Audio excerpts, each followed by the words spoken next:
The front desk clock at Commerce Plaza read 6:15 when Emily picked up a heavy ring of well-worn keys, her fingers, marked by decades of hard work, instinctively finding the one for the basement.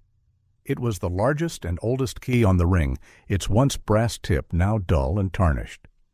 30 years of treading the same path had worn a smooth, invisible trail down the concrete steps that descended into the darkness.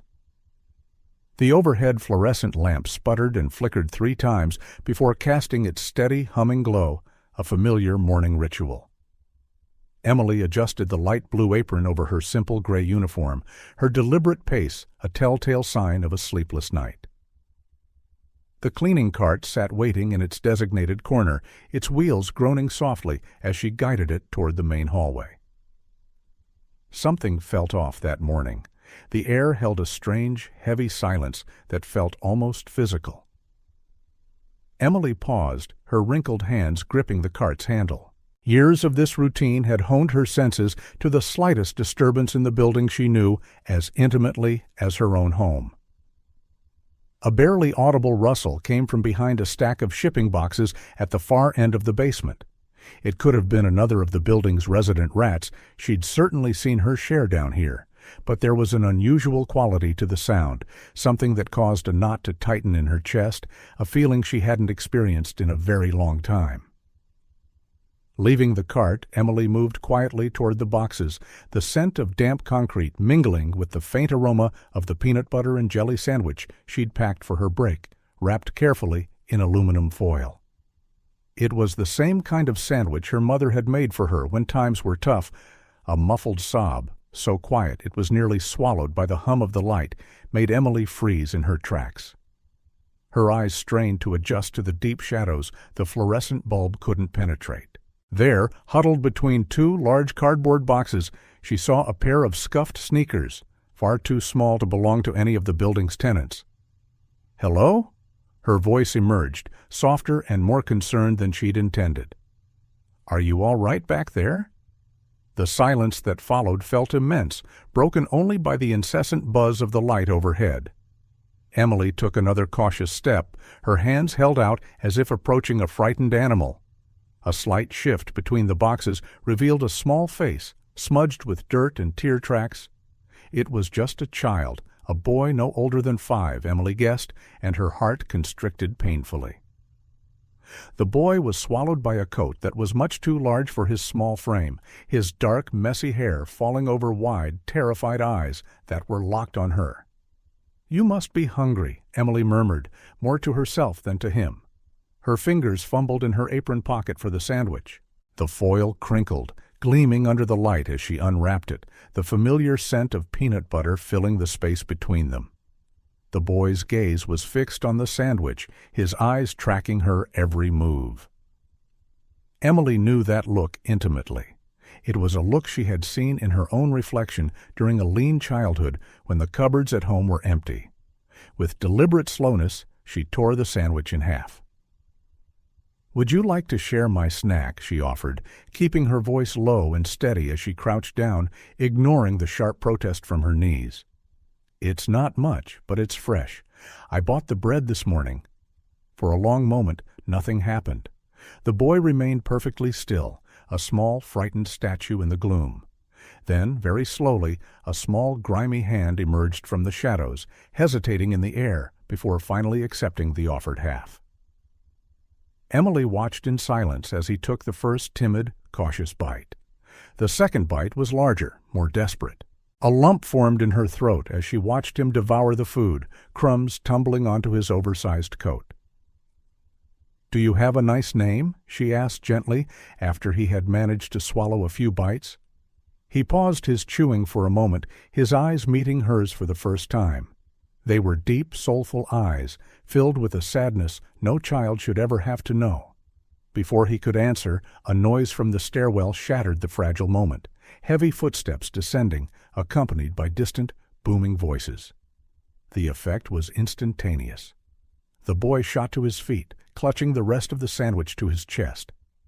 "Wait," Emily pleaded, reaching for him, but he was already a blur of motion, vanishing like a phantom between the tall stacks of boxes.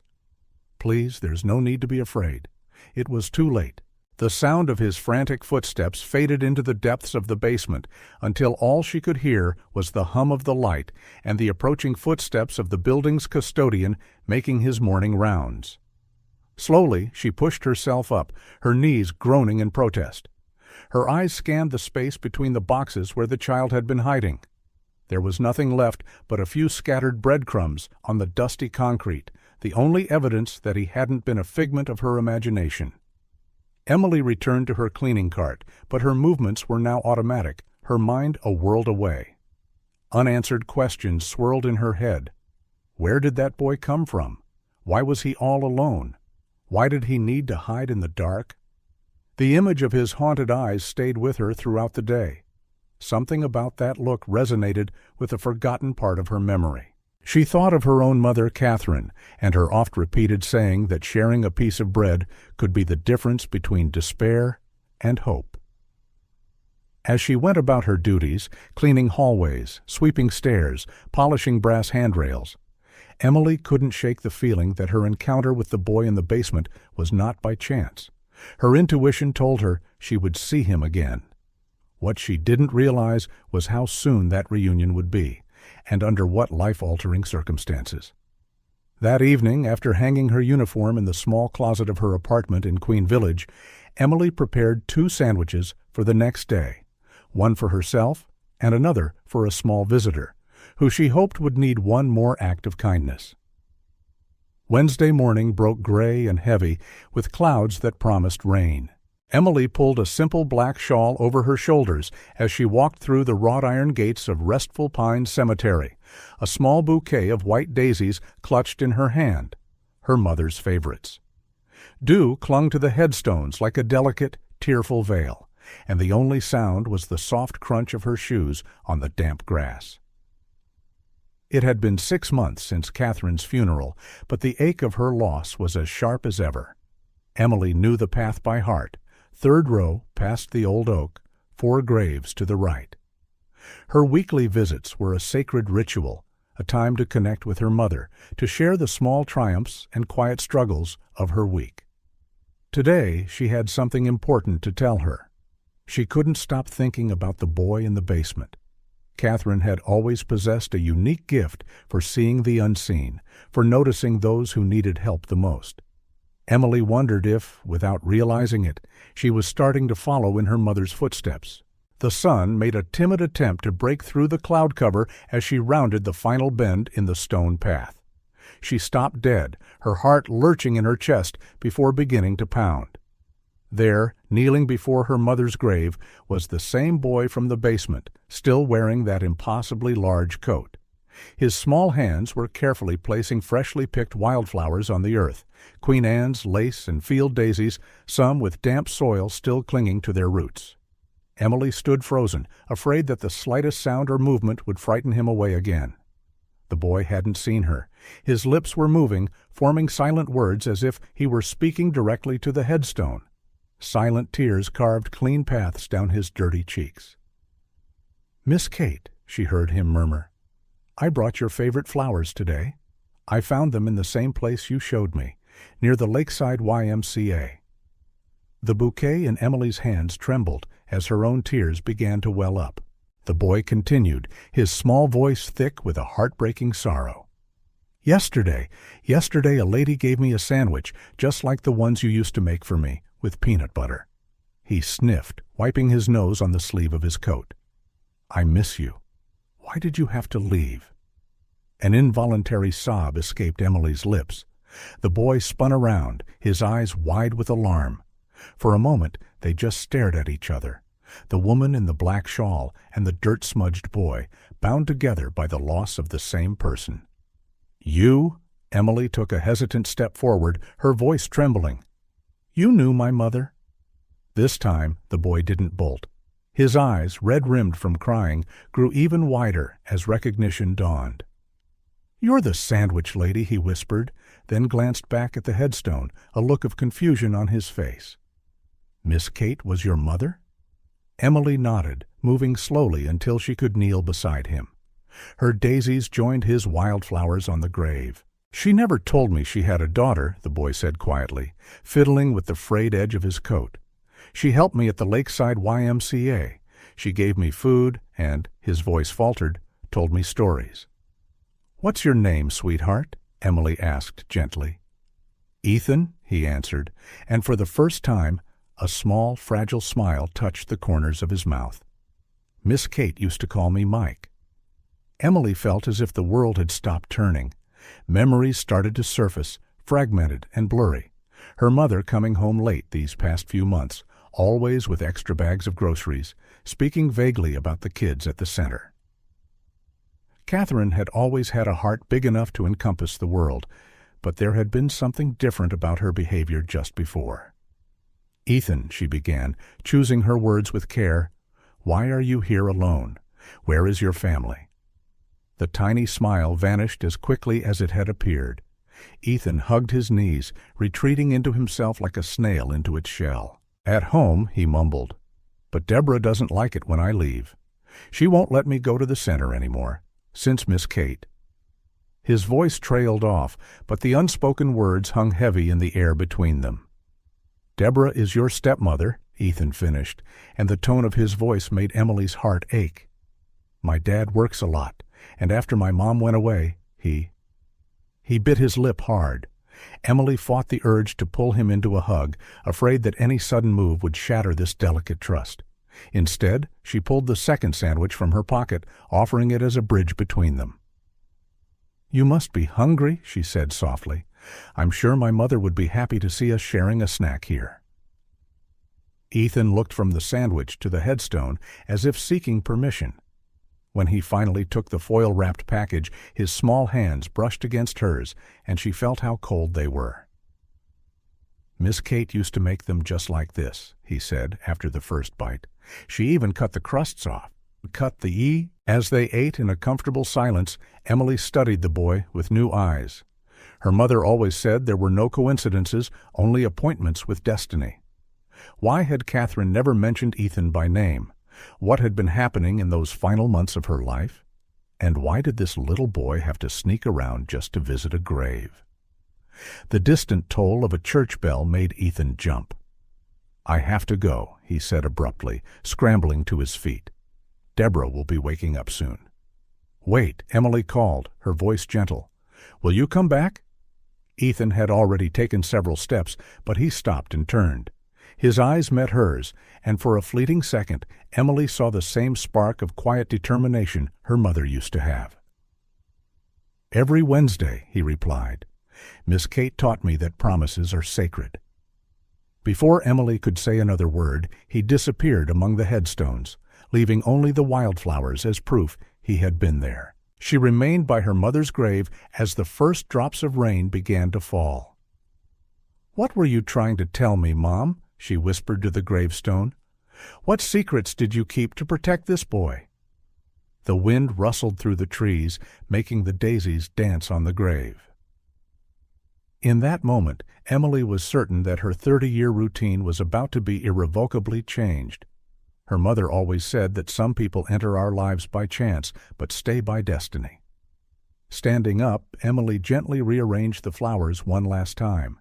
There was so much to investigate, starting with the Lakeside YMCA where her mother had volunteered. Something told her that the answers she was looking for, and many she didn't yet know she needed, were waiting for her there. Rain pounded against the windows of Emily's small apartment as she opened the last of her mother's boxes. For 6 months, she hadn't found the strength to sift through these final memories. Now, after her encounter at the cemetery, her hands trembled with a new kind of urgency as she dug through old papers and faded photographs. At the bottom of the box, tucked beneath a stack of receipts from the YMCA, she found a worn red notebook. The elastic band holding it shut was frayed and ready to snap. Emily immediately recognized her mother's neat, cursive handwriting on the first page. Records confidential. She settled into the old armchair that still carried a faint trace of Katherine's gentle perfume. The earliest entry was dated 8 months ago. Noticed bruises on little E's arms today. When I asked, he said he fell down the stairs, but his eyes, those eyes tell a different story. Dee has been more abrasive since she took over the household finances. I need to document everything. A chill ran down Emily's spine. The following pages painted a disturbing picture. Katherine wasn't just the kind volunteer everyone knew. She had been meticulously chronicling every child who showed signs of abuse or neglect. E arrived again today with no lunch, third time this week. When I offered food, he devoured it as though he hadn't eaten in days. He said Dee claims he needs to earn his meals. He is 5 years old. Emily's stomach twisted. The initials now made horrifying sense. E was Ethan. D must be Deborah. Her mother had been building a case, gathering proof. Turning the pages more quickly, she found carefully glued newspaper clippings. One in particular stood out. Local businessman remarries, 6 months after wife's mysterious death. The photo showed a tired-looking man next to a woman with a cold, tight smile. Deborah, Emily assumed, feeling an instant wave of dislike. Slipped between the pages was another photograph. In it, Ethan was beaming, holding a storybook in what looked like the YMCA library. Katherine stood beside him, wearing the determined expression Emily knew so well. On the back, a date and a note. E reading on his own for the first time. I can't let them destroy this light. The journal entries grew more urgent toward the end. Dee showed up at the center today, demanded that E stop attending our activities, said I'm spoiling the kid, that he needs discipline. But her eyes? There's something else there. Fear? What is she hiding? Found odd documents today. Suspicious transfers from E's educational fund. Need to investigate further. Something's not right. Emily paused, the weight of the discoveries pressing down on her. Her mother, always so devoted to her causes, had stumbled onto something much darker. The final entry, dated just 1 week before her sudden death, made Emily's blood run cold. Dee found out I know too much. She threatened me. Not me personally, but E? She said if I tell anyone, he'll disappear, like his mother did. I must protect him. But how? If something happens to me, these records must reach the right people. The last pages were blank except for a thin envelope taped to the inside of the back cover. Inside, Emily found an old key and a short note. For my Emily, if you're reading this, something happened. In locker 23 at the Lakeside YMCA, there's more evidence. E needs protection. I'm counting on you to finish what I started. With love, Mom. Emily closed the notebook, her hands trembling. Outside, the rain had intensified, casting restless, distorted shadows on her walls. The pieces were falling into place. Ethan's constant fear, his hunger, his secret pilgrimages to the cemetery. Her mother's investigative work. Had Katherine really died of natural causes, as the doctors had concluded? A dark suspicion began to form in Emily's mind. What had her mother truly discovered? And why was Deborah so determined to keep Ethan isolated from the world? She rose from the armchair, feeling the heavy mantle of responsibility settle on her shoulders. Her mother had died protecting a secret, and that terrified little boy at the cemetery was the key. The Lakeside YMCA would be her next stop, but she would have to be careful. If Deborah was willing to threaten a child, what else was she capable of? Emily placed the notebook in her bag along with the mysterious key. She would visit the YMCA tomorrow, which had been closed since her mother's death. She needed to see what was in locker 23 before it was too late. Through the rain-streaked window, she watched the streetlights become trembling blurs of light. Somewhere out there, a 5-year-old boy was likely alone, frightened, and in desperate need of help.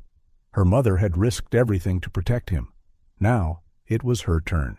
I'll finish your work, Mom, she whispered into the silence of the apartment. I'll uncover the truth and keep Ethan safe. I promise. Outside, the wind howled as if carrying the dark secrets Katherine had unearthed.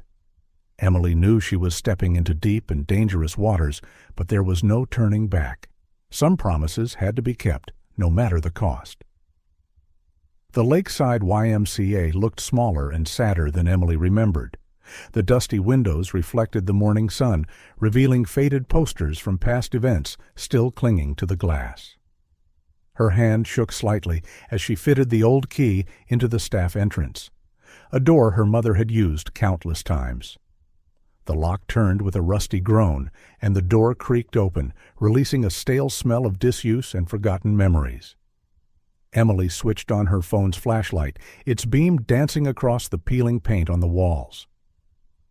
6 months of neglect had transformed the once vibrant space into a ghostly shell of its former self. Locker 23 was at the end of the main hallway near the old library. Emily counted the metal doors as she walked, her footsteps echoing in the profound silence. 21, 22, 23. The key fit perfectly. Inside were several boxes, neatly organized and labeled with dates and references in her mother's precise handwriting. In the most recent box, a red photo album caught her eye. The first image made her heart stop. Katherine stood smiling beside a young, beautiful woman, both wearing YMCA aprons. The woman had the same large, warm, expressive eyes as Ethan and a noticeably pregnant belly. On the back of the photo, in her mother's script, Jessica and me, preparing for the Christmas party. Can't wait to meet little Ethan. Emily sank onto a nearby bench, her legs suddenly too weak to support her. The following pages told a story she had never known. Jessica and Katherine, side by side in dozens of pictures, organizing events, reading to children, painting walls. In every single image, Jessica's smile shone like the sun. "How did I never know about this?" Emily whispered, flipping through the pages with a sense of reverence. One photo in particular drew her in. Jessica was holding baby Ethan in her arms at what appeared to be a party, with Katherine beaming at her side.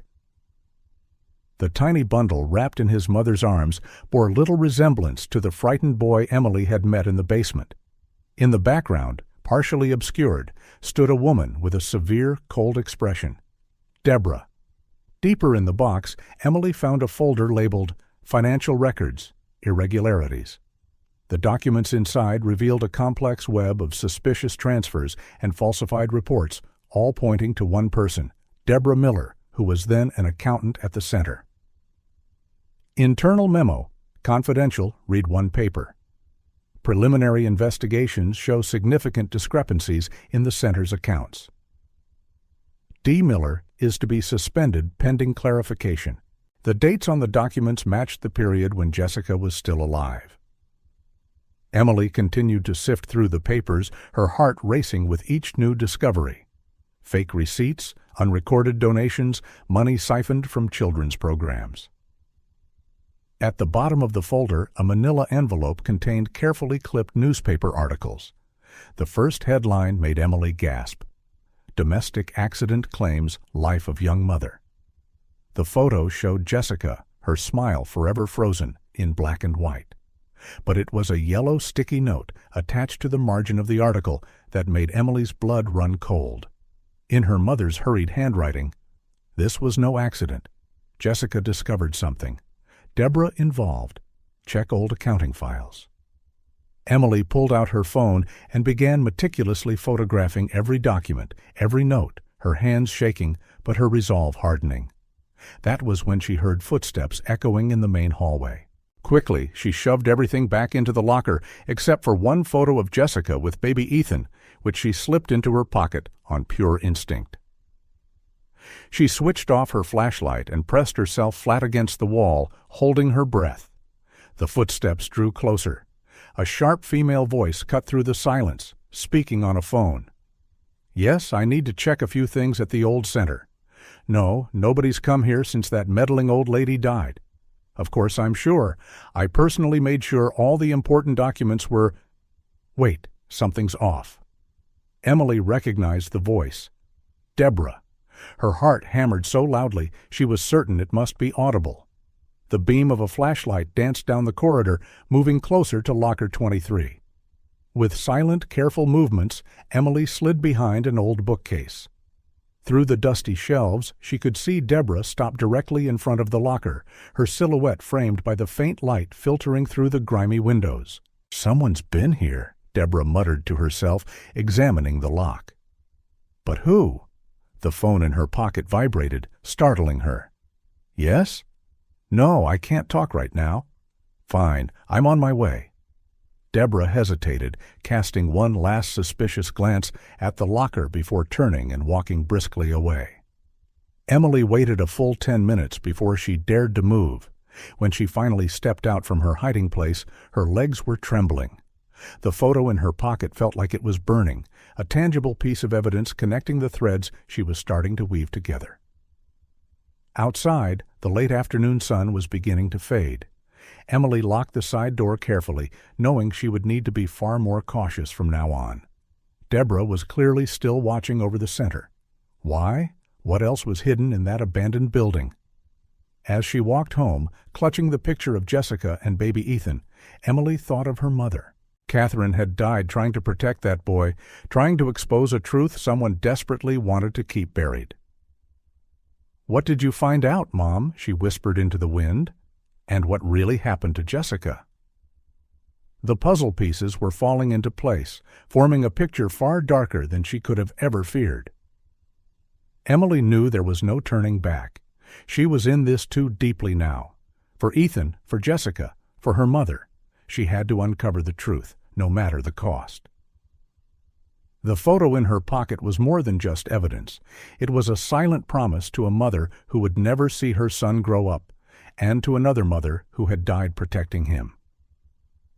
The iron gate of the Rolling Hills estate screeched every time someone passed through, a constant grating reminder of the decay hidden behind the imposing facade.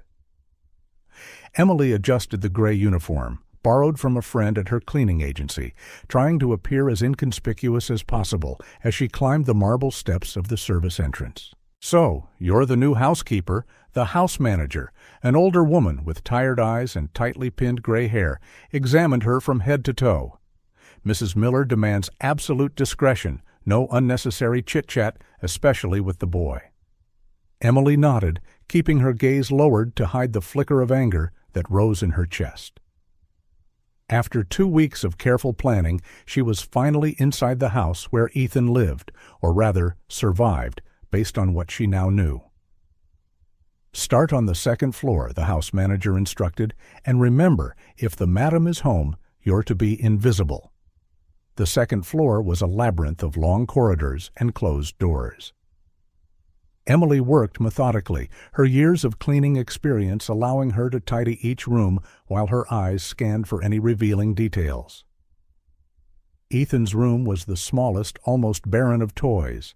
A narrow bed, an old dresser, and stacks of school books were its only furnishings. It was in Deborah's study that she found her first real clue.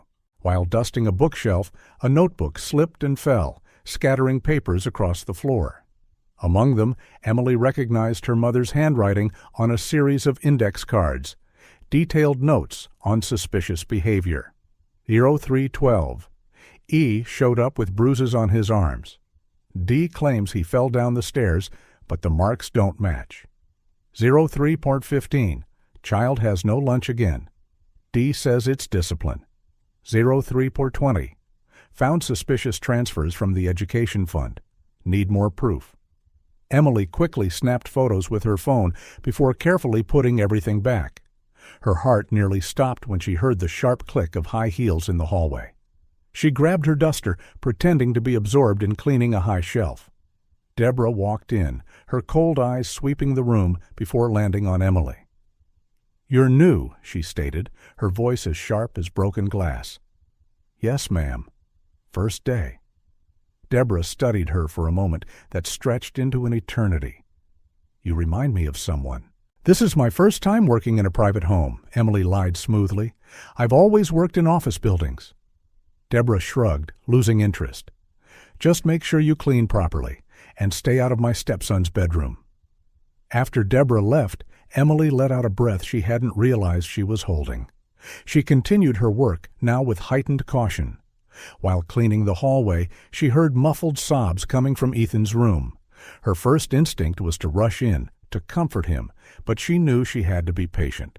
One wrong move could ruin everything. At the end of the day, as she was putting away her cleaning supplies, a rough voice called out to her from the backyard. "Mrs. Miller, can we talk?" Emily turned to find a middle-aged man in a worn jacket. She recognized him from photos at the YMCA.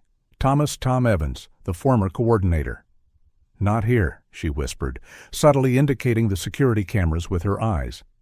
"Meet me at the cafe on the corner in 15 minutes. At the cafe, Tom appeared anxious, his fingers drumming a nervous rhythm on his cup of black coffee. "Your mother tried to warn me," he began, his voice shaky. "About Deborah, about the missing money. I didn't listen. I thought they were just unfounded suspicions. Then Katherine died, and—" He swallowed hard. "So it wasn't natural, you know?" A chill slid down Emily's spine. "What do you mean?" Katherine found something big. This wasn't just about the money stolen from the center. Deborah was involved in something much larger. Jessica, Ethan's mother, she figured it out first. That's why. Tom stopped abruptly, his eyes widening in fear at something over Emily's shoulder. Before she could turn, he stood up quickly. "They're following me," he muttered. "It's not safe. Check the mansion's basement, behind the wine rack." Katherine left something there. He rushed out, leaving Emily with more questions than answers. Through the cafe window, she watched him disappear into the evening crowd, glancing over his shoulder every few steps. Back in her small apartment, Emily organized her findings from the day, her mother's notes, her own observations at the estate, Tom's cryptic words. A pattern was emerging, one of abuse, greed, and possibly murder. Her phone buzzed with a message from the agency. She had been officially hired as a permanent housekeeper at the Rolling Hills estate. Emily glanced at her mother's photo on her nightstand. "I'll find out everything, Mom," she vowed softly. "For you, for Jessica, and especially for Ethan." In the silent mansion, behind imposing walls and creaking gates, a 5-year-old boy slept a restless sleep, unaware that someone was finally fighting for him. And in the dark, damp basement, behind a wine rack, deadly secrets were waiting to be uncovered. Emily knew that every day she spent in that house would be a dangerous dance with the truth. One misstep could cost her not only her cover, but possibly her life. Even so, as she laid out her uniform for the next day, she felt a fierce determination settle within her. Some battles had to be fought in the shadows, and this would be one of them. The estate's basement was a labyrinth of dimly lit corridors and dusty, forgotten furniture. Emily waited until well after midnight, when she was certain everyone was asleep, to slip downstairs with her phone's flashlight. The creak of the wooden steps sounded like thunder in the oppressive silence of the house. The wine rack Tom had mentioned stood at the far end, a massive dark oak structure that covered an entire wall. Emily ran her fingers over the dusty bottles, searching for anything out of the ordinary. In the lower right corner, she felt it, a small metal protrusion. With a soft click, a hidden compartment swung open.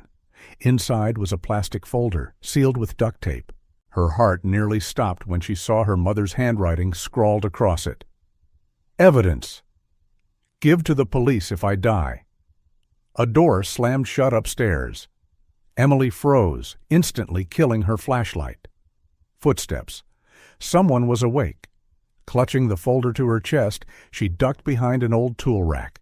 The footsteps moved closer to the top of the basement stairs, paused, and then receded. Emily let out the breath she'd been holding, and with trembling hands, slipped the folder into her bag. She had to get out. Back in the safety of her apartment, she spread the folder's contents across her kitchen table. The first page was a letter from her mother. "Dear Emily, if you're reading this, it means my suspicions were correct. Deborah isn't who she appears to be. I found evidence of a much bigger embezzlement scheme than we thought. Jessica was the first to see it, and she paid for it with her life. With love, Mom." The following pages laid out a meticulously documented web of corruption, falsified financial reports, suspicious bank transfers, Forged documents. Deborah had systematically siphoned funds not only from the Lakeside YMCA, but also from several other charitable organizations. Internal audit report, RID 1 document.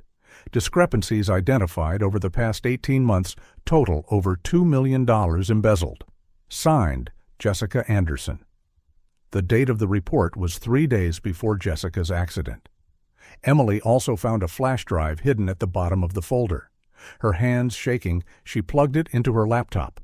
Dozens of files appeared, including a video. Jessica had filmed herself in the YMCA office. "If anything happens to me, I want everyone to know. Deborah Miller is behind the systematic theft of funds meant for underprivileged kids. I found proof that she..." The video cut off abruptly. 3 days later, Jessica was dead. Among the files, Emily found the bogus reports Deborah had used to shut down the Lakeside YMCA, claims of mismanagement, non-existent structural problems, fabricated financial deficits. Everything was meticulously crafted to shutter the one place that could expose her crimes. One particularly disturbing email caught her eye, an exchange between Deborah and a complicit accountant. E is asking too many questions. K is snooping around as well. "We need to move fast. I won't lose everything because of 2 busybodies." The date was 1 week before her mother's death. Emily felt sick. The coincidences were impossible to ignore. Her mother and Jessica hadn't died by chance. They had been silenced because they knew too much. A noise at her door made her jump. It was only the wind, but her heart still hammered against her ribs. She had to be more careful. Deborah had already shown what she was capable of. Gathering all the evidence, Emily began making digital copies of everything, creating backups. She needed to ensure the truth would survive, no matter what happened to her. One detail in the document stood out: several references to an account in the Cayman Islands. The embezzled money wasn't just financing Deborah's luxurious lifestyle. A large portion had some other, unknown destination. Dawn was breaking by the time Emily finished reviewing all the material. Her findings painted a terrifying picture. Deborah wasn't just a cruel stepmother or a common fraudster. She was a cold-blooded criminal who wouldn't hesitate to eliminate anyone who got in her way. But there was still one piece that didn't fit. Why had Richard, Ethan's father, never suspected anything? Emily went back to the documents, hunting for a clue. An audio file stood out, secretly recorded by her mother. "He's drugged most of the time," said the housekeeper's voice. "Deborah puts something in his coffee every morning. Says it's for depression, but..." Emily shivered. The plot was even more sinister than she had imagined. Deborah wasn't just stealing from the center, she was manipulating everyone around her, keeping Richard under chemical control while abusing Ethan and funneling away the family fortune. A notification on her phone brought her back to reality. It was time to go to work at the estate. Emily secured the evidence in a safe place in her apartment. She had to maintain her role as the unassuming housekeeper while she planned her next move. As she got ready, she glanced again at the photo of her mother on the wall. Katherine had died trying to expose this truth and protect Ethan. Emily would not let that sacrifice be in vain. She failed to notice the dark car parked across the street or the man inside who was photographing her every move. Deborah had her own eyes on Emily, and the net was starting to tighten. The rain battered the mansion's windows that night, creating unsettling dancing shadows on the walls. Emily was finishing up in the library when she heard raised voices coming from the study. The door was slightly ajar, allowing fragments of the argument to drift out. "What did you do with my medication?" Richard's voice sounded different, clearer, stronger than his usual apathetic tone. "For weeks now, I've been cutting back on the doses, Deborah. Weeks of watching, remembering." Emily crept closer, her heart pounding. Through the crack in the door, she saw Deborah standing by the window, her tense posture betraying a loss of control. "You haven't been well, dear. You needed help getting over Jessica's death. Don't you dare say her name." Richard slammed his hand on the desk, rattling the photo frames. I found the documents in the safe. The transfers. The Lakeside YMCA reports. Why, Deborah? Why destroy a place that helped so many children? Emily held her breath, gripping the cleaning rag in her hand.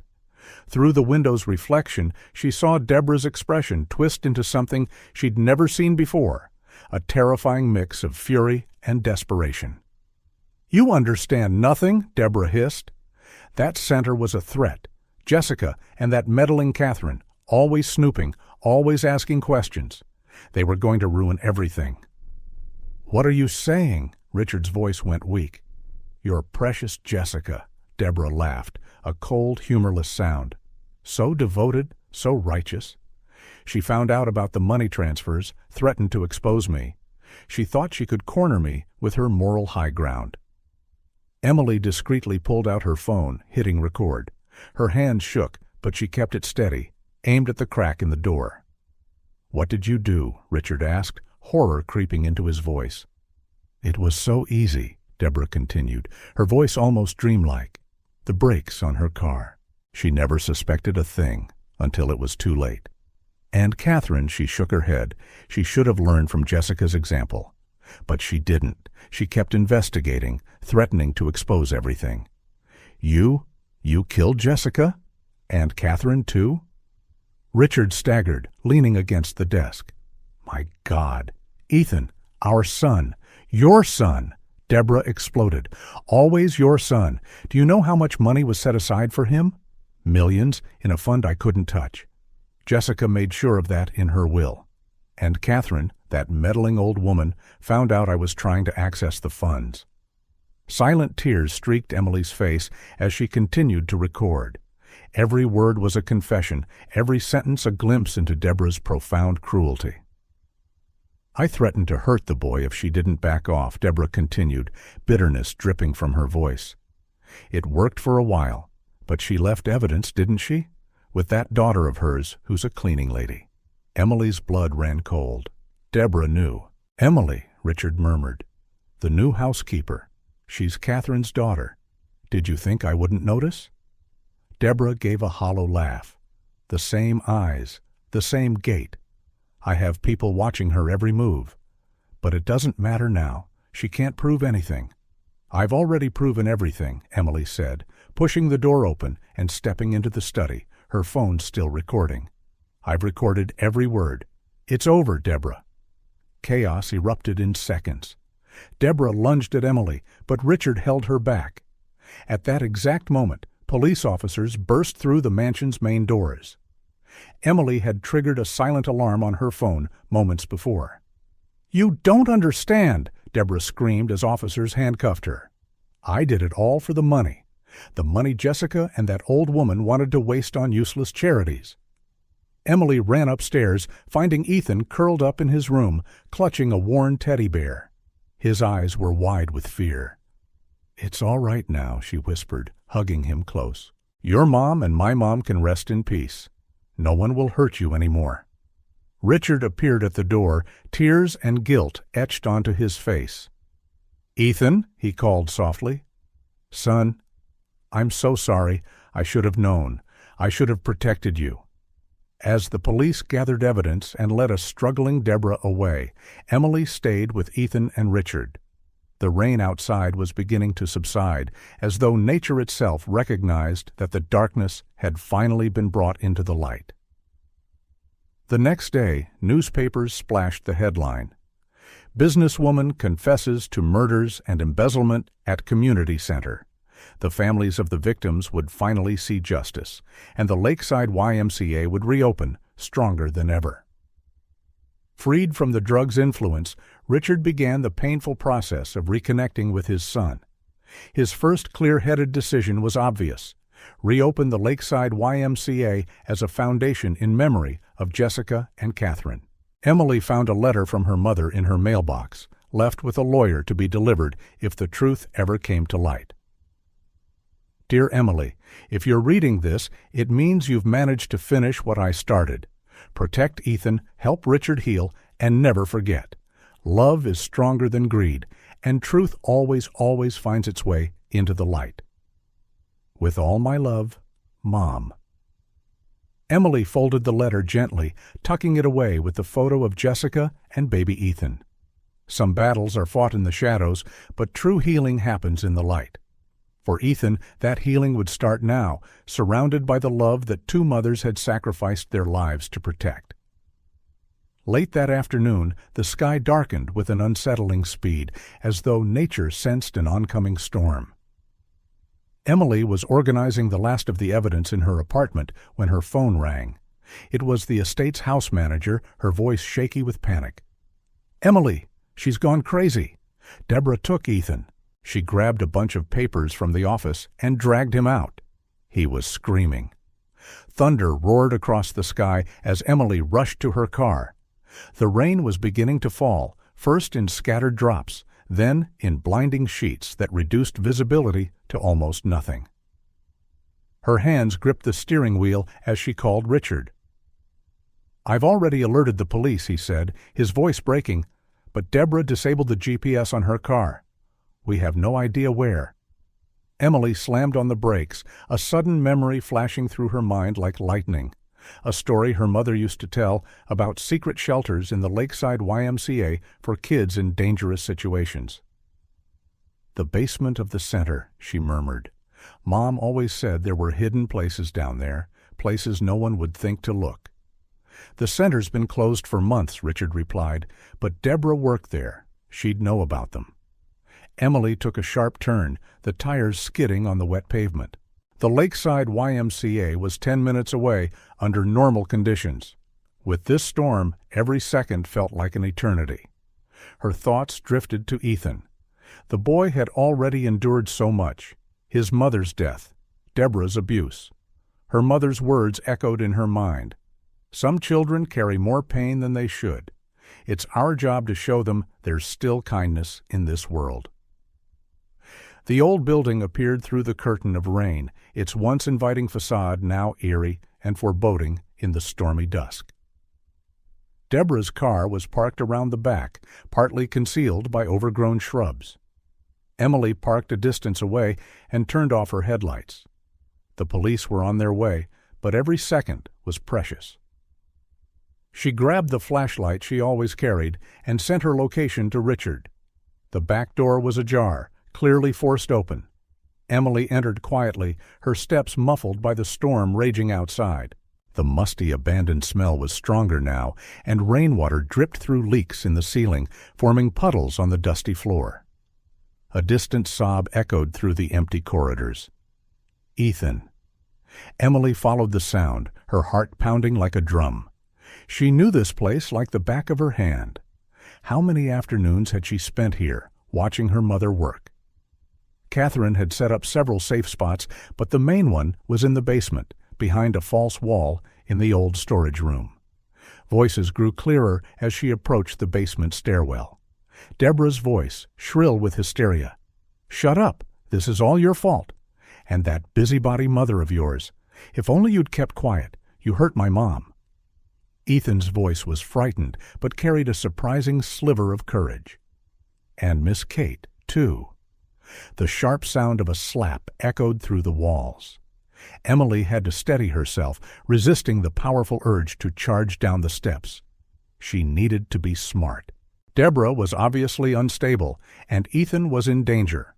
She descended the stairs one at a time, avoiding the ones she knew creaked. Her flashlight revealed piles of furniture draped in dusty sheets, casting distorted, monstrous shadows on the concrete walls. Deborah had dragged Ethan into the old supply room. Emily could see the faint glow of a lantern through the cracks in the door. She crept closer, searching for the best way to intervene. "No one will find us here," Deborah cackled, a sound that made the hairs on Emily's neck stand on end. "And once I burn all these documents, there'll be nothing left to—" "Are you sure about that?" Emily pushed open the door, her flashlight illuminating the scene inside. Deborah clutched Ethan's arm with one hand and a folder full of papers in the other.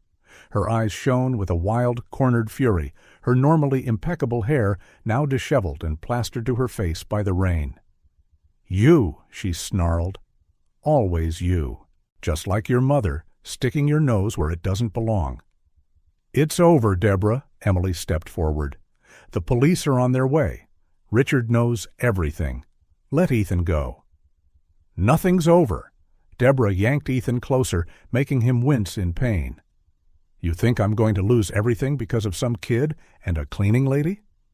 A particularly loud crack of thunder shook the building. Deborah's lantern flickered for a second. That was all the opening Emily needed. She lunged, years of physical work lending an unexpected strength to her movements. Deborah hadn't anticipated the move. People like her always underestimated the help. Emily managed to grab Ethan and push him aside, but Deborah retaliated with surprising violence. The two women fell, rolling across the wet concrete floor. The folder's contents scattered, papers flying everywhere. Deborah attacked like a cornered animal, her nails leaving deep scratches on Emily's arms. "Run, Ethan!" Emily shouted, trying to restrain Deborah. "Find the hidden wall, the one your mom showed you." The boy hesitated for only a moment, then dashed toward the back of the storage room. Deborah tried to get up and chase him, but Emily gripped her legs, pulling her down again. "Let me go," Deborah thrashed. "That money was mine. Everything here should have been mine. That money was meant for children." Emily pinned her down. "For people who needed help, how could you destroy something so important?" "Important?" Deborah spat the word. "Charity is for the weak. I built all this. I deserved—" Her rant was cut short by the approaching wail of sirens. Blue and red lights began to flash through the grimy basement windows. "Police! Freeze!" Officers stormed in, their flashlights piercing the gloom. Richard followed close behind, soaked from the rain. "Dad!" Ethan ran out from the back of the storage room, flinging himself into his father's arms. Deborah was seized, still screaming threats and accusations as the officers cuffed her. Emily began picking up the scattered documents. Many were water-stained but still legible, physical proof of Deborah's crimes. "How did you know she'd come here?" Richard asked, still holding his son tightly. Emily glanced around the basement, childhood memories flooding back like the rain outside. "My mom always said this place was special," she answered softly. "Not because of the furniture or the money, but because people found hope here." Deborah never understood that. She only saw numbers in a ledger. As they climbed the stairs, Ethan grabbed Emily's hand. His small fingers were cold, but his grip was strong. "Miss Kate told me once," he said quietly, "that sometimes we have to go through the storm to see the rainbow." Emily felt tears mix with the rain on her face. Outside, the storm was finally easing, and the first rays of sunlight were breaking through the heavy clouds. The Lakeside YMCA, though abandoned and damaged, still held its essence, a place of protection and hope. And now, with Deborah in custody and the truth exposed, it could be reborn, stronger than ever. Emily looked at Ethan, safe in his father's arms, and knew her mother had been right. Some battles must be fought in the storm, so the light can finally shine. Flashlights illuminated the damp basement walls as Emily, Richard, and the officers moved cautiously. The musty smell mixed with the lingering scent of rain seeping through broken windows. Each step echoed in the abandoned hallway, magnified by the emptiness of a place that once brimmed with laughter and hope. "This way," Emily whispered, guiding the group. "My mom used to keep several safe hideouts throughout the building, places where children in danger could shelter temporarily." Richard held a faded photo of Ethan that Emily had found among Katherine's belongings. His hands trembled slightly as he stared at his son's smiling face next to the woman who had tried to protect him. "How did I not see this?" he asked, his voice heavy with guilt.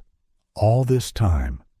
A metallic clang echoed from the old storage area, followed by a muffled cry that froze everyone in place. Deborah's voice cut through the silence. "Shut up! One more word and I swear I'll— Over there!" Emily pointed to a half-open door at the end of the corridor. A dim yellow light seeped through the crack.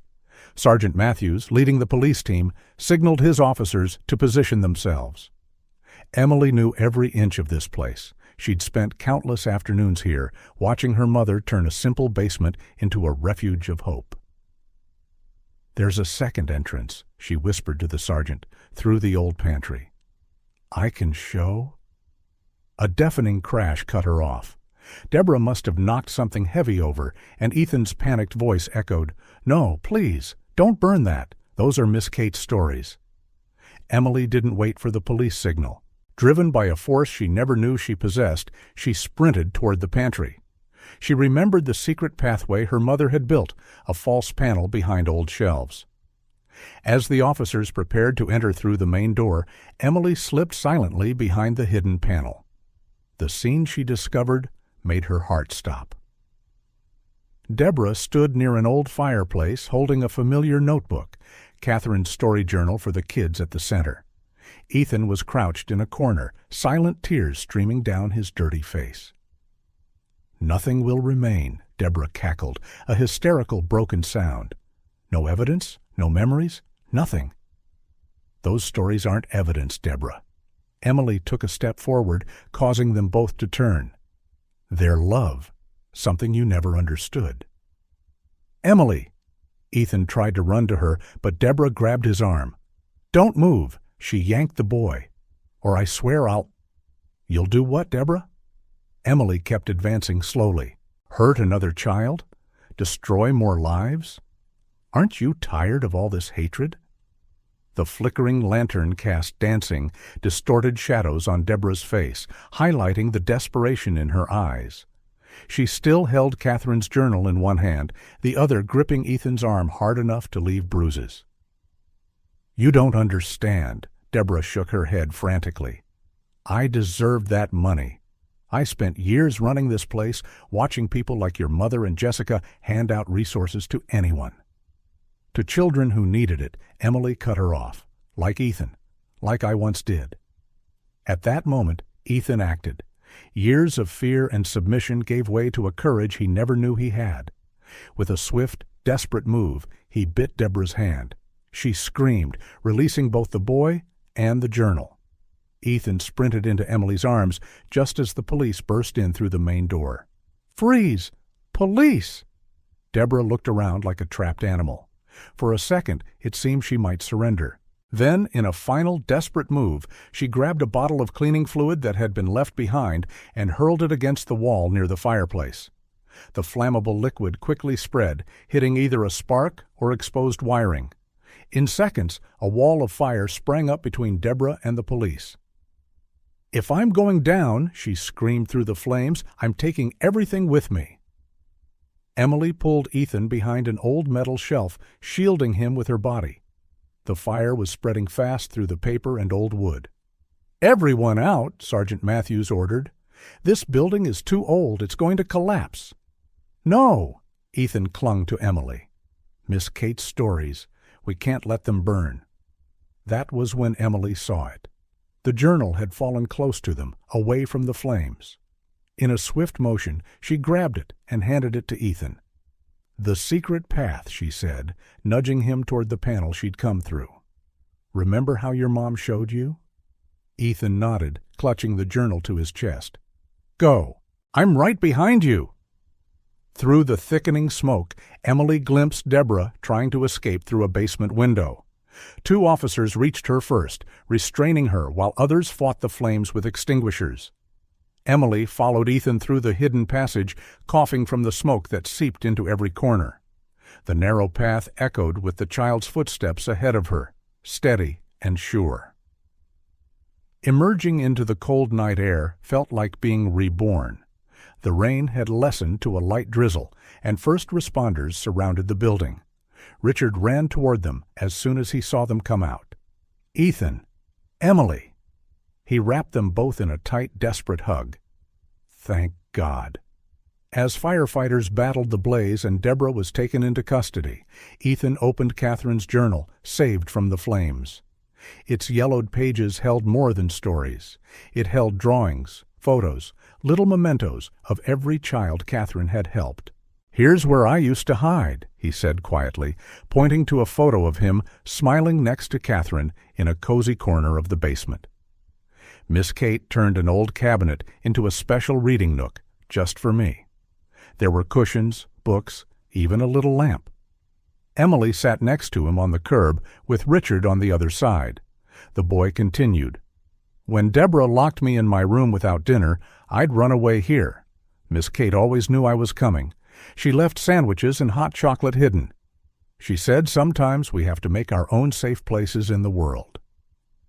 Tears rolled silently down Richard's cheeks as he listened to his son speak of Katherine with such warmth. Emily placed an arm around Ethan, feeling his small body relax against hers. She told the best stories, Ethan went on, flipping through the journal with care. Not just the ones in books, but real stories. About my mom, about how brave and kind she was, about how one day everything would be okay again. Sirens still wailed in the background, red and blue lights slicing through the night as Deborah was escorted away.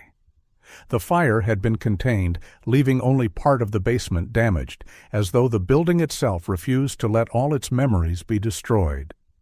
"Michael," Richard said softly, "I'm sorry I didn't see. I didn't protect you." "Miss Kate said sometimes grown-ups need help too," Ethan replied with wisdom beyond his years. "That you were sick, but one day you'd get better." Emily looked at the Lakeside YMCA building, its walls darkened by smoke, but still standing. As her mother used to say, some buildings hold more than bricks and mortar. They hold stories, hopes, and promises of better days. "We'll rebuild," she said, surprising even herself with the certainty in her voice, not just the building, but everything it stood for. "In memory of my mother, of Jessica, of all the children who found hope here." Richard nodded, tears mingling with the drizzle on his face. "Ethan needs a safe place to grow up. All children do." In the sky, the clouds began to break, revealing the first stars of the night. Ethan opened the journal to a specific page where Katherine had written a special note. "For my little warrior, Ethan. Always remember, the greatest stories aren't the ones we read, but the ones we live. And your story, dear one, is just beginning. With eternal love, Miss Kate." Emily hugged Ethan tighter, feeling the weight of the journal on her lap, not just paper and ink, but a testament to her mother's dedication, to protecting children nobody else saw, a love that would live on through her. The night of the rescue marked not only the end of Deborah's reign of terror, but the start of a new chapter, a story of healing, rebuilding, and second chances, exactly as Katherine would have wanted. The courtroom was packed that Thursday morning. Emily sat in the front row, her hand entwined with Ethan's. Richard was on the boy's other side, his face tense as they awaited Deborah's entrance for the sentencing. The buzz in the room died down as the side doors opened. Deborah walked in, flanked by two officers. Her usual arrogant expression was gone, replaced by a sickly pallor. Her expensive suits and flashy jewelry had been replaced by an orange prison uniform. "All rise," the bailiff announced. "Court is now in session, the Honorable Judge Elena Parker presiding."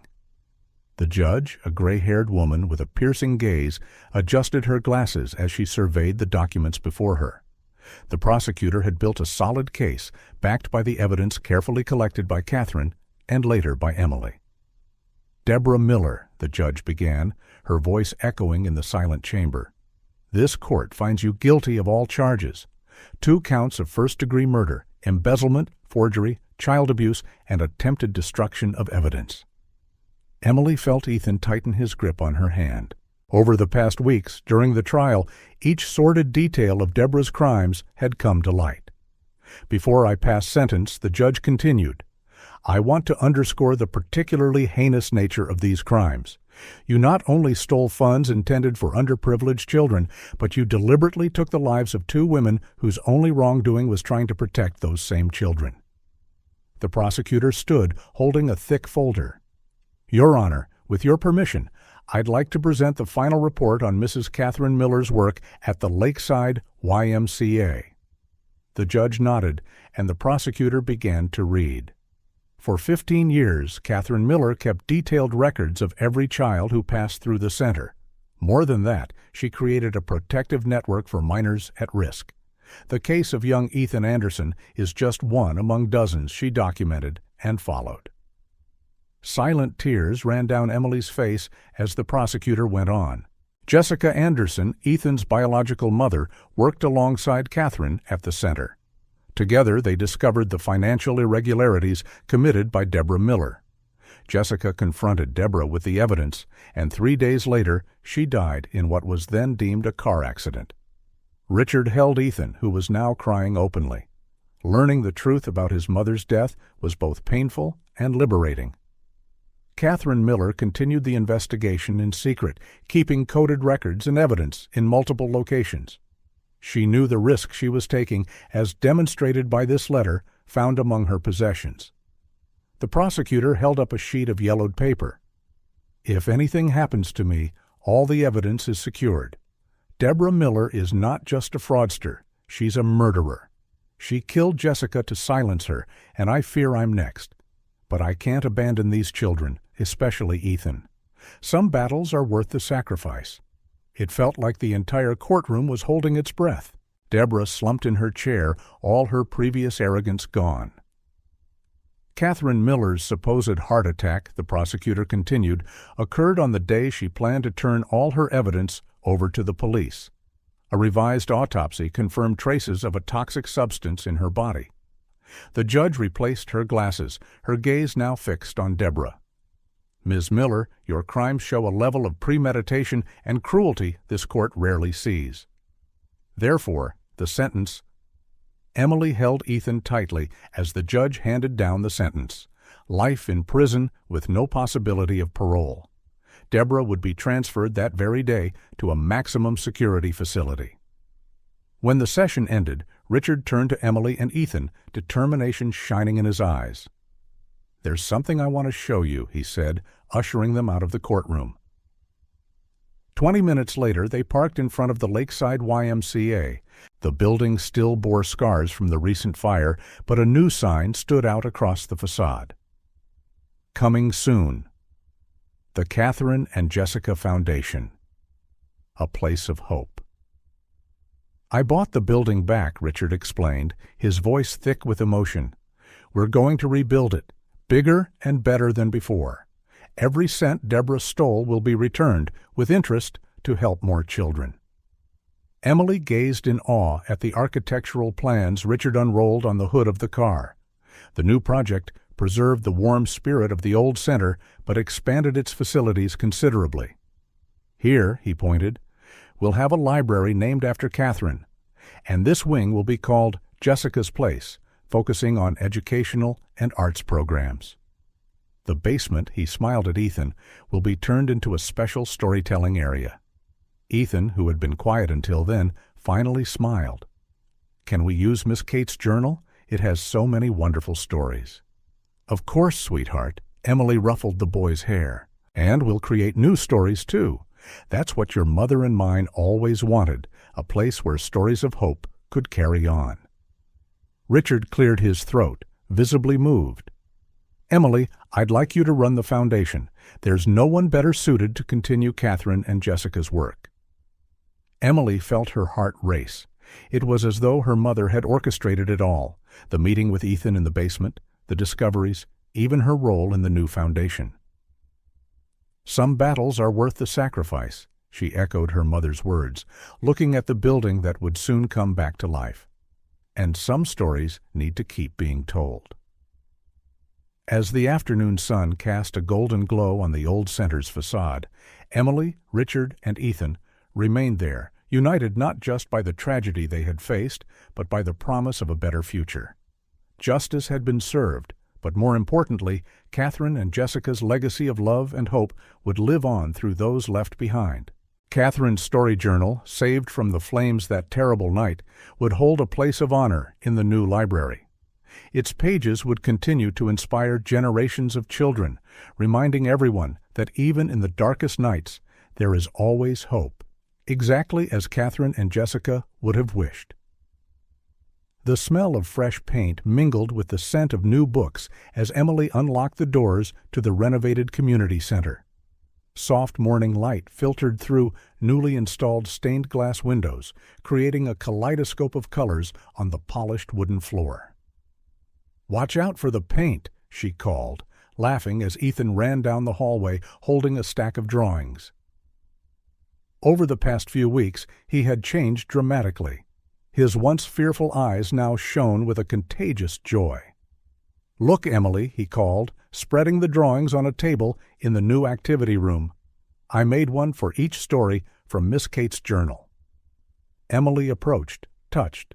Each drawing depicted a different memory. Katherine reading to the kids, Jessica hosting Christmas parties, precious moments that would now grace the walls of the reborn center. "This one's my favorite." Ethan held up a bright, colorful picture. In it, 3 figures holding hands, Jessica, Katherine, and Emily, stood in a circle around a smiling child. "It's beautiful, sweetheart." Emily hugged the boy, feeling his little heart beating against hers. "We'll put it in a special place." Richard entered, carrying more boxes of books. The treatment to detox from the drugs Deborah had been giving him was working, and every day he looked stronger, more present.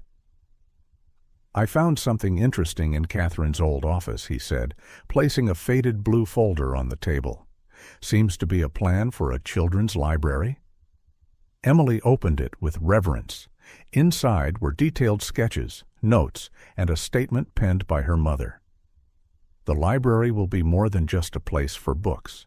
It will be a portal to infinite worlds.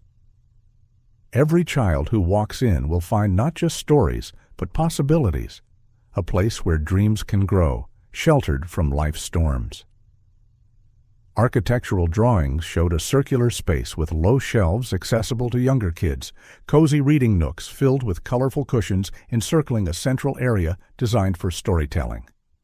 "It was her final project," Emily murmured, her fingers tracing the careful pencil lines. "She was planning it before." "Now we'll make it happen," Richard finished gently. "Exactly as she envisioned." The following weeks were a whirlwind of activity. The old file room became Katherine's dream library. Emily oversaw every detail, making sure each element reflected her mother's vision. Ethan was a constant presence, helping organize books and decorate the walls with his drawings. Other children started to come, drawn by the magic radiating from the renewed space. One afternoon, while arranging the last shelf, Emily discovered a box she hadn't noticed before. Inside were dozens of letters from children Katherine had helped over the years. "Dear Miss Kate," she read aloud, Ethan at her side, "thank you for showing me I could be more than my past. Today, I'm a teacher, and every time I help a child, I remember you." Silent tears slid down Emily's cheeks as she read letter after letter. Each told a story of transformation, renewed hope, and lives touched by her mother's devotion. "She saved so many people," Ethan whispered, clutching one of the letters. "The way she saved me." Emily hugged him, feeling the precious weight of this responsibility she'd inherited. The center wasn't just a building, it was a living legacy of love, proof that goodness can bloom even in the most unlikely places. On the eve of the grand opening, Emily found Ethan asleep in the new reading area, Katherine's journal open on his lap. On the exposed page was a note she had never noticed before. "To whoever finds this journal in the future, these stories are seeds of hope. Plant them carefully, water them with love, and watch them grow in the hearts of children who need it most. Because in the end, it's our stories that save us, stories of courage, perseverance, and a love that outlasts every shadow. With eternal hope, Katherine." On opening day, the center was bursting with life. Children ran through the halls, their laughter echoing where sorrow once reigned. In the library, Emily led the first storytime session, Ethan by her side to help turn the pages. Richard watched from the doorway, tears glimmering in his eyes. Under the colorful stained glass, the center had become everything Katherine and Jessica had dreamed of, a beacon of hope, a safe harbor for young hearts in need. In the main hall, Ethan's drawing held a place of honor, 3 women, hand in hand, around a smiling child. Below it, in golden letters, the center's mission statement, in memory of Katherine Miller and Jessica Anderson, where stories heal, dreams grow, and love never dies. Emily smiled, feeling her mother's presence in every small moment of joy filling the space. Katherine would have been proud. Her last project wasn't just a library, it was a testament to the fact that love, when sown carefully, continues to flourish long after we're gone. The community center had risen again, not from the ashes of destruction, but from the seeds of hope Katherine and Jessica had planted long ago. Now, under Emily's care and Ethan's watchful eye, those seeds would keep growing, transforming lives and telling new stories of redemption and rebirth. The library was packed that Thursday afternoon. Kids of all ages settled onto colorful beanbags, their eyes fixed on the young narrator sitting in the special storytelling chair. Ethan held Katherine's journal like a precious treasure, his voice clear and confident as he filled the room. Miss Kate always said stories are like hugs, he began, gently turning the yellowed pages. They keep us warm when it's cold, make us smile when we're sad, and remind us we're never really alone. Emily watched from the doorway, her heart swelling with emotion. In just 3 months since the center's reopening, Ethan had blossomed. The once terrified boy she'd found in the basement now radiated a light all his own, especially when he spoke of Katherine. "This is the story of Sophie," Ethan announced, showing a photo glued into the journal. It depicted a girl with braided pigtails, smiling beside Katherine. She arrived here not knowing how to read, and Miss Kate spent hours teaching her every letter. Today, Sophie is a teacher at an elementary school. The children listened, captivated. Many had similar backgrounds, coming from hard places, bearing more pain than any child should. But here, in the safe space Katherine had envisioned, they were beginning to discover their own voices. "Emily!" Richard's excited voice pulled her from her thoughts. He carried a dusty box found during the final phase of renovations. "You've got to see this." In the newly decorated coordination room, lined with photos of Katherine and Jessica, Richard set the box on the table. Inside were dozens of photo albums, meticulously labeled by year. "My mom always carried a camera," Emily said softly, opening the first album. "I thought it was just a hobby, but it was much more." Each album told a story of transformation. Katherine had documented each child's journey in detail. These weren't just photographs, but notes, cards, and little milestones of progress. "Check this out," Richard pointed to a series of pictures. "It's Tommy. Remember him? He came here not speaking to anyone after losing his parents." Katherine photographed him for months, capturing each tentative smile, every new word. Emily picked up another album, this one more recent. Her heart nearly stopped upon seeing the first photos of Ethan, so small, so frightened, hiding behind Jessica. The subsequent pictures showed his gradual transformation, playing with other kids, smiling beside Katherine during reading sessions, painting in the art room. That's how she kept hope alive, Emily realized, tears silently streaming down her cheeks. By recording every tiny victory, every glimmer of light. Laughter from the library caught her attention. The storytelling session had ended, and the children now surrounded Ethan, each wanting to share their own tale. "My mom used to come here," a little girl piped up excitedly. Miss Kate helped her get a job. "My brother learned how to read here," a boy added. "Now he's in college." Ethan listened with shining eyes, as though he finally understood he was no longer alone in his journey. Emily and Richard walked over quietly, not wanting to interrupt. "Can we make our own album?" Ethan asked suddenly, looking at Emily. "Like Miss Kate's? To keep track of all the new stories?" The idea spread like wildfire among the children. Soon they formed the Storytellers Club, with Ethan as junior president. Each member received a special journal, just like Katherine's, to record personal milestones and transformations. Over the following weeks, the center buzzed with excitement for the project.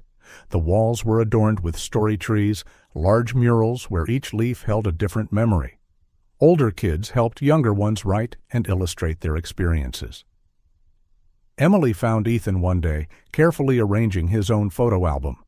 On the first page, he placed a picture of 3 generations of caregivers: Jessica, his biological mother; Katherine, his protector; and Emily, his present guardian. "You know what I miss most about Miss Kate?" he asked softly. "How she always saw the good in everyone. Even when I was really scared or sad, she'd say I was brave for still trying. And she was right, wasn't she?" Emily sat beside him, helping organize photos. "You're one of the bravest boys I've ever met." Ethan smiled, a grin that finally reached his eyes. "That's why I want to tell her stories, to show other kids they can be brave, too." The impact of Katherine's work kept growing. Former students came back to the center as volunteers, each bringing a personal triumph story that enriched the tapestry of hope Katherine had woven over the years. One afternoon, while sorting new photo albums, Emily found a letter her mother had written but never mailed. "Dear friends of the center, every photo I take is a promise that no story will be forgotten, no struggle overlooked. Because sometimes all a child needs to find their strength is to see their own reflection in loving eyes. Keep telling your stories. Keep believing in the small, everyday miracles.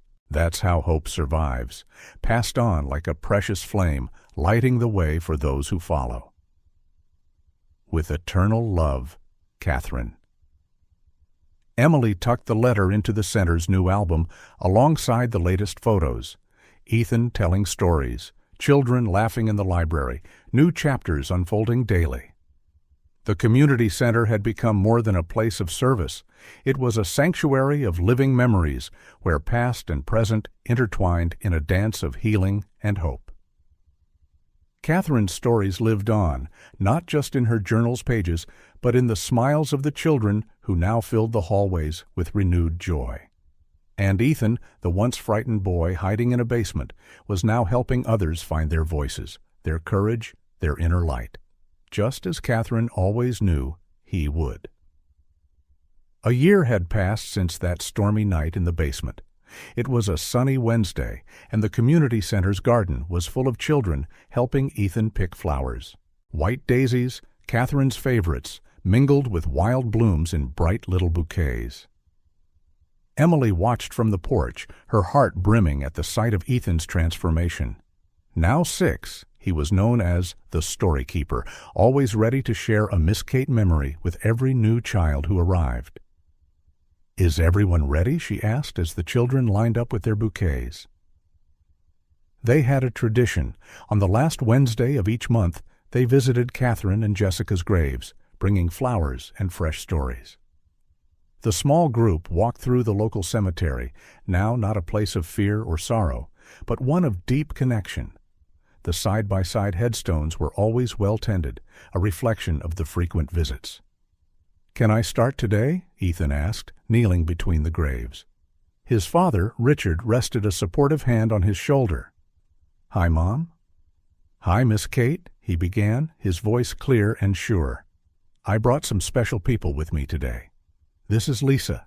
She just got to the center last week. She was scared, like I used to be, but she's already starting to smile." A small girl with colorful braids stepped forward shyly, placing her bouquet on Katherine's grave. "Miss Kate helped me when I was scared," Ethan told Lisa, "and now Emily helps us the same way. It's like their love never really went away, you know." Emily felt tears rolling silently down her cheeks. The center now supported 3 times as many children as it did in her mother's time. Every story of triumph, every reclaimed smile, honored the work Katherine and Jessica had begun. The children took turns sharing their small victories, learning to read, making new friends, finding the courage to sing at the center's talent show, tiny triumphs that together formed a grand story of transformation. Last week, Ethan continued, now speaking to his mother's grave, a lady visited the center. She said you helped her a long time ago when she was pregnant and alone. Now she's a doctor and wants to volunteer on Saturdays. Richard pulled Ethan into a hug, his own tears mingling with Emily's. The center had become more than a helping hand. It was a bridge between past and present, where old stories inspired new beginnings. After the children finished, Emily took a worn envelope from her pocket. She'd found it that morning, hidden inside one of Katherine's last books. Dear Emily, if you're reading this, time has passed, and many things have changed. But some truths remain eternal. Love never truly dies. It simply transforms, like a seed we plant without fully knowing what flower will bloom. You, my daughter, have always been my most precious flower. I know you'll keep tending the garden Jessica and I started. Every child who comes to the center is a new seed of hope. Nurture them with the same love you give to all you do. And as for Ethan, my brave little warrior, tell him his mother, Jessica, is proud. Every story he tells keeps alive the memory of how deeply she loved him. Sometimes angels must leave early, but they leave other angels to continue their work. Keep writing our story, Emily, not with ink and paper, but with healed hearts and rescued smiles. Because as long as there's a child in need of love, our work goes on. With eternal love, Mom. Emily folded the letter gently, watching the children play among the headstones, turning a place of loss into a garden of living memories. The community center had become exactly what Katherine and Jessica dreamed of, a beacon of hope, a place where stories of pain turned into stories of resilience. Ethan approached, holding one more bouquet of daisies. "Emily," he said softly, "I think I know why Miss Kate took so many pictures of us." "Why, sweetheart?" "Because each photo was like keeping a little piece of hope, to remind us that even on sad days, we were growing, changing, getting stronger." Emily embraced the boy, marveling at his insight. On the horizon, the sun began to set, painting the sky in pastel shades reminiscent of Katherine's favorite watercolors. "Shall we go?" Richard asked gently. "The kids are waiting for story time." Back at the center, as they headed back, Emily cast one last glance at the graves. The daisies swayed gently in the late afternoon breeze, as though Katherine and Jessica were waving in approval. Their legacy lived on, not just in the center's walls or the journal's pages, but in the children's laughter, the shared stories, and the everyday acts of love and bravery. Emily knew in her heart that as long as someone was willing to reach out to a frightened child, as long as there were stories of hope to be told, Katherine and Jessica's work would never truly end. It was a legacy of love that would continue, page by page, story by story, life by life, eternal as the daisies that bloom every spring.